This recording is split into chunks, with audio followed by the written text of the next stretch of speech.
What's up, Keller Williams Realty Partners, Productivity Coaching Group? Hope y'all are doing great. Hey, I had met with many of you, and the most common question I had was, what can I do right now? What do I need to do to get started? The technical side of this business is going to be a little harder to learn, and you almost have to have experience to do that. I can walk you through all that when the time comes, and I can also put tutorials together for you. And that will take a little while. I don't want anybody to be nervous about that. We will take that as it comes up. If you get a listing, I'll help you with the paperwork. If you get a buyer, I'll help you with the paperwork. Again, on the listing side, I can help you with it and putting in FMLS and Georgia MLS and so on. But the most important thing you can start doing right now, and I've mentioned this to many of you, is to start reaching out to your friends and family, letting them know you're in the business, and adding those people to your database. And one of the ways we do that is the Daily 10-4, and it's the foundational lead generation routine taught by Keller Williams in the Ignite program. And it's designed to help new and transitioning agents build a consistent, repeatable habit of business development before their day gets consumed by administrative tasks. We're going to talk a little bit about time blocking this, but what the 10-4 stands for is those 4 core activities that you aim to hit 10 times each day. To grow the database and to learn market knowledge. And what that is 10 additions to your database a day, 10 contacts a day, 10 notes, and 10 home previews. Okay? So the first thing we're going to want to do, and by the way, you might be asking, well, what do I say? How do I do that? In a minute, I'm going to talk to you about some scripting. Okay? One of the things I'm going to be sending you, and I'll bring this up, is this is Brian Buffini's database from scratch. This will teach you how to build your database and teach you some of the scripting. Okay, some of the scripting in here is kind of high level. The most important thing though is that you actually get on the phone or get face to face with people and start talking about this stuff. But I'm going to send this to you. Okay, I'm also going to send you a memory jogger, and what this is designed to help you. You're going to read through this, and this is designed to help you to think about, it's going to jog your memory, in other words, about the people you should be reaching out to. Obviously, members of your own family, okay? But maybe people where you play golf, your hairdresser, your mail person, your mechanic, the people you play tennis with, so on and so on. All your vendors, your banker, okay? People that your kids play basketball and baseball or sports with, church, your handyman, people you buy furniture from, so on, your veterinarian. Read through this, you're like, oh yeah, I remember that guy. Let me reach out to him. He and I were pretty close, so on and so on. I'm going to send this to you as well. Okay, but back to this. We're going to add 10 new contacts to our database a day. The most important thing we can do is get their phone number, their email address, and their mailing address. Okay? Your database is your business, and I'm going to read from the script here a second. Every day, your goal is to find 10 new people to add to your CRM or your KW command. Guys, I can tell you there is 6 figures a year in salary in your phone right now. Just about everybody who's listening to this, or anybody who's ever lived that decides to get into real estate, there's probably more money in their phone than they could spend. All right, that would be the first place I would mine. I'd go look in there. I'd start with A. Everybody with the last name A, and oh yeah, I remember that guy. Let me reach out to him. So on and so on. Facebook is another great source. And then of course people that you see on a daily basis, maybe at church, maybe clubs that you're a part of, your kids' school, so on and so on. These can come from networking, the open houses that you do, social media, people you encounter during the day. They can be strangers. They can be people that you know. I've gotten several deals just handing my cards to people, that were my bank tellers. Now, I had to ask for their contact information over the long term, and that worked out. But, you have to be intentional. Okay? Now, also, number 2, speak to 10 people, make 10 contacts a day with people, and it needs to be about real estate. You need to make 10 live contacts a day. A contact means a two-way conversation about real estate. Texting back and forth or talking on the phone counts, but leaving a voicemail doesn't. Now, you should still leave a voicemail in anticipation of them calling or texting you back. But, again, a text or a phone call where they actually pick up the phone is what counts. Now, several of you are going to see texting back and forth, and you're going to think, well, the easy way is for me to just send the text instead of call. I want you to text as a secondary measure. You need to be picking up the phone. Well, Johnny, nobody answers the phone anymore. I understand that. Well, Johnny, Google Voice now doesn't allow you to leave a voicemail. I understand that. That's what texting is for after the fact. Okay, but I don't want you to be afraid to pick up the phone. And if you are afraid, it'd be very wise to push through that and call anyway. Okay? This is where you use your scripts to ask for business or referrals from your sphere of influence. I'm going to go over with you in just a little bit the script that I've used for the past 12 years, and it's paid me very handsomely. You can use whatever script you want as long as the main points of that question being asked are in there, where you're actually asking for business, asking them if they can be a part of your database, and asking them to send you referrals over the long term. Okay? Third one, handwritten notes and follow-ups. After you speak with these people, you need to seal your connection by writing 10 brief handwritten notes. In a digital world, a physical note stands out. My suggestion is to do this. Buy envelopes and actually handwrite the outside, the address, John Doe, 123 Main Street, so on and so on, in blue ink, and then write the note in blue ink and add your business card, 2 business cards. Okay. You might thank someone for their time over the phone, congratulate them on a recent milestone, or just let them know it was great catching up.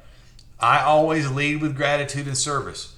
I would say something like, and it's not groveling, but it's something like, hey, thank you so much for being part of my professional network. It really means a lot.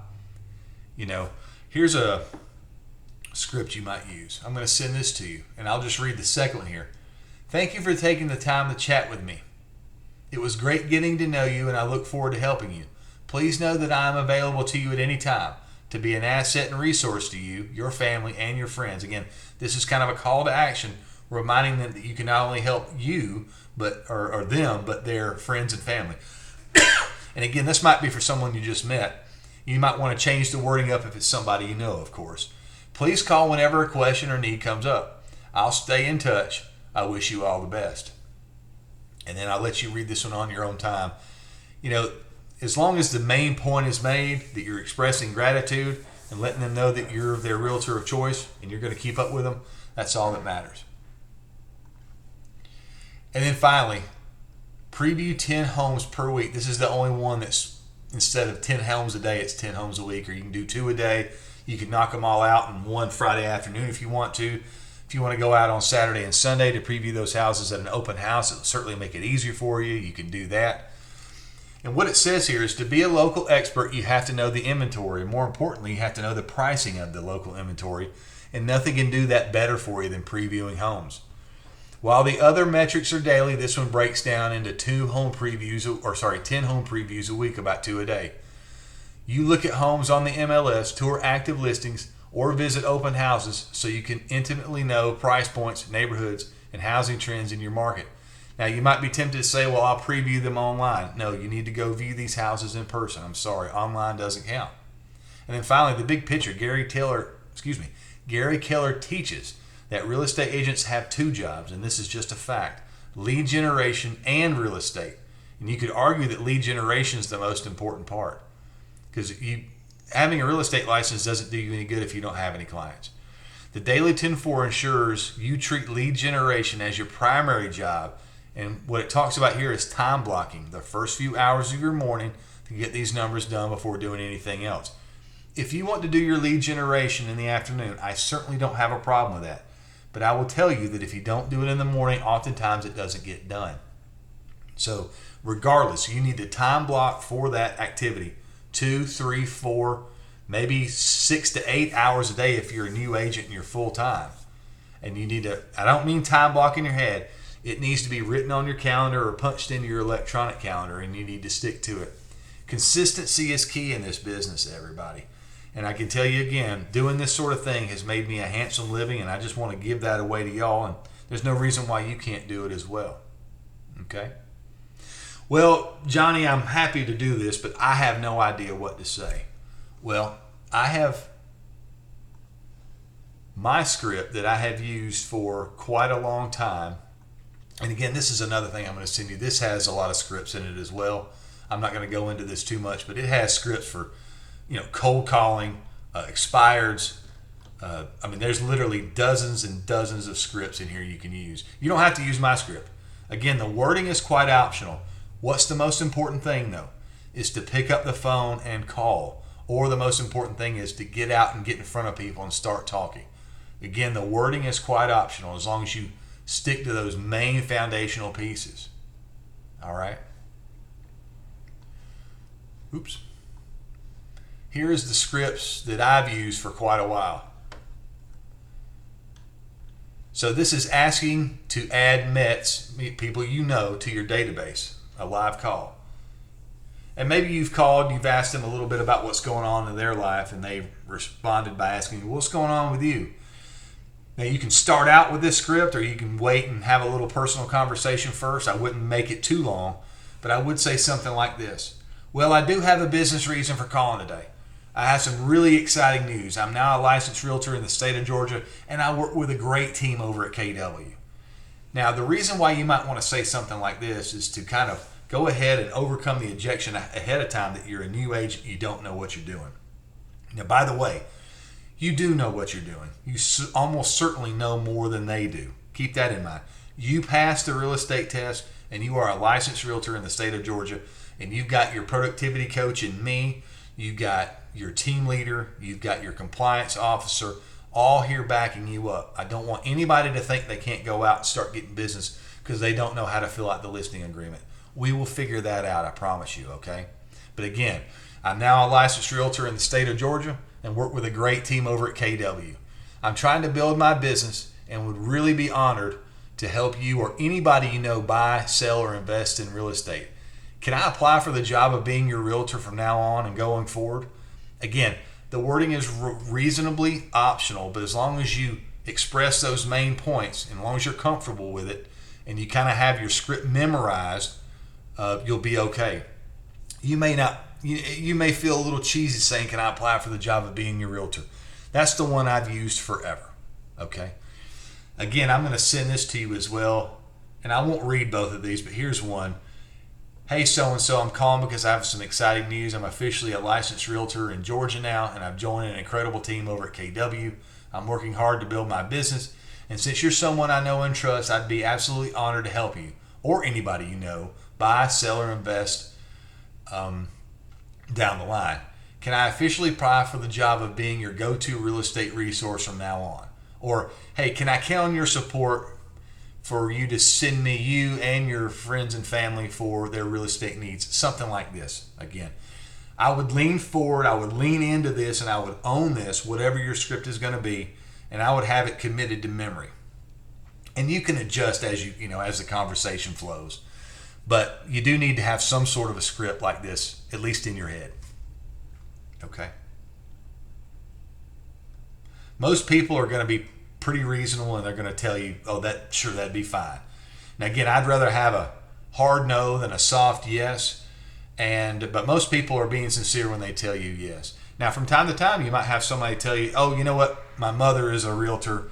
I'm sorry, but that's who I send all my business to, or my best friend's a realtor. You may want to leave well enough alone. It just depends on the context. But after this, you might say, look, thank you, and I'm reading from this part right here. Thank you so much. I really appreciate your support. You have no idea what this means to me. If it's okay, I'll keep up with you a few times a year. What's the best email address for you? And what you might do here is just choose to ask about the information that you don't have. Maybe you don't have their mailing address, okay? Or maybe you don't have their email address. Most likely you do have their phone number. Or, maybe later on, once you do have their email address and phone number, maybe later on you send them a text message. Hey, I'd like to add you my Christmas card list, and from time to time I like to write handwritten notes. What's the best mailing address for you? Something like this. But again, the second part of this conversation should be to try to gather that extra contact information that you don't have. Okay? Now, the most common objection, my guess is that you'll get is the one I get oftentimes. Well, I'm not looking to move anytime soon. Even though you didn't just ask for their business, you asked for their friends and family and their support, a lot of times they'll come back with this. So what I've learned to say is something like this: oh, I get it. I love your house and I wouldn't move either. But what I need is your help and connection to people that might be looking to buy, sell, or invest. I'd be grateful for any conversation I could have. Is that something you can help me with over the next coming years and months? I'll talk to anybody anytime. Or you might say, oh, I get it. You couldn't pay me to move right now. But again, what I'm looking for is not only support from you, but I would love to be the one that you refer people to, something like this. So you want to make sure they know that you want to go to work for them, but not only them, their friends and family. You want their referrals. Okay. Again, the wording is quite optional. You can come up with scripts on your own. Ask ChatGPT, ask Google Gemini to help you with a little bit of scripting. I like the idea of using fewer words rather than more. But the most important part is that you have something to say and you actually go out and say it and apply that to your daily 10-4 and actually do this stuff. Start talking to people. And again, do not worry about the fact that you don't know what you're doing or you may not know what you're doing right away. We will handle all that at the office. Okay? Well, now that you've got people in your database, what do you do with them? Well, what we're going to do is put them on an 8x8 and then a 33 or 36 touch plan. The 8x8 is 8 touches in 8 weeks.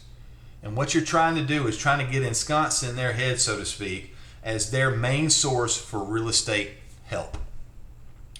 After that initial contact, for example, by interacting with them once a week for 8 weeks, you cement your identity as their go-to real estate professional. Now, a lot of people will, if you pay attention to the television, you'll see you might get a commercial for 30 seconds that they just bombard the airways with. Seems like you see it 20 times a day. And then what they'll do is they'll back off that. They won't show it as many times and they'll shorten the commercial length to 15 seconds down from 30. And that's kind of what they're doing here.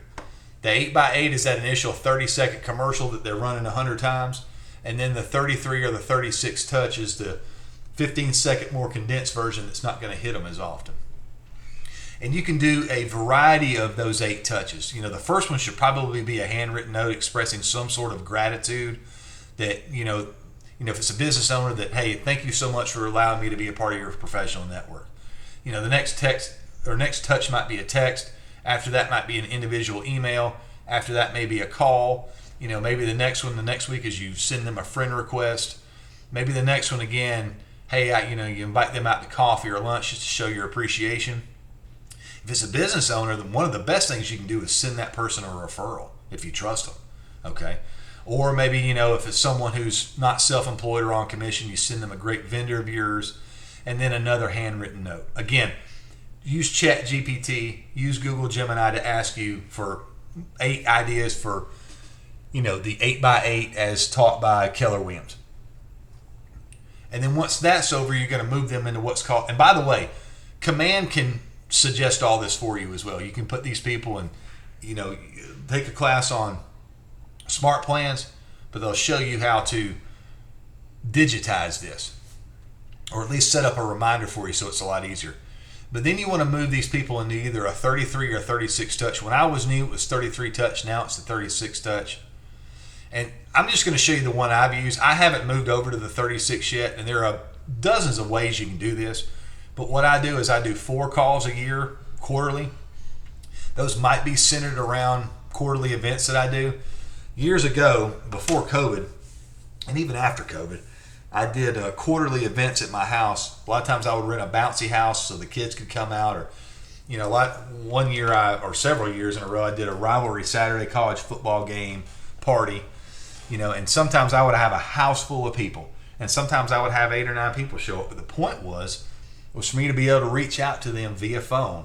And it's so much easier to pick up the phone and call people and not feel like you're bothering them if you have something to invite them to. You could also center this around something like a pie day, where you're going to give away a pie to everybody in your database, or something like this. There's a million, and again, ChatGPT is your friend. Type that stuff in. 4 handwritten notes. You could do those just quarterly by the calendar, or you might send a birthday card, Mother's Day or Father's Day, holiday cards. You might remind people that you have a canned food drive coming up. You might remind people that the Keller Williams office is looking for talent, and anybody who you think might be a good realtor, you might send that out as a mailer. And then a bi-weekly newsletter, something of value, real estate related, or a neighborhood search. A lot of people like to look at houses in their neighborhood to see what they're going for. I do this through FMLS to this day. Another one is the 36 touch that Jay Papasan suggests in the Rookie Real Estate Agent. Again, 4 calls a year, once a quarter, 4 handwritten notes. A lot of times these people will do 4 events with 4 contacts each. So let's say you're having those 4 events like I talked about earlier. Well, you're going to reach out to them with a save the date. You're going to reach out to them the day before to remind them to come out again. You're going to remind them the day of maybe. And then you're going to thank them for coming out, or you're going to tell them, hey, we're sorry we missed you. Maybe we'll see you at the next meeting, so on and so on. And then maybe a monthly newsletter, something like this. Again, there are many, many options. You can do these through smart plans in Command, which make it a lot easier for you. You can go online and get a million ideas about what to do. But again, the important part is that you are systematically, regularly, consistently touching these people in some way, shape, or form with contacts. And the whole point again of this is to be the first person they think of when they think of real estate. All right, guys, I know I've thrown a lot at you today. You can go back and watch the video if you want to. But if you have any questions, whatever, feel free to give me a call, okay? Look forward to it. Bye-bye.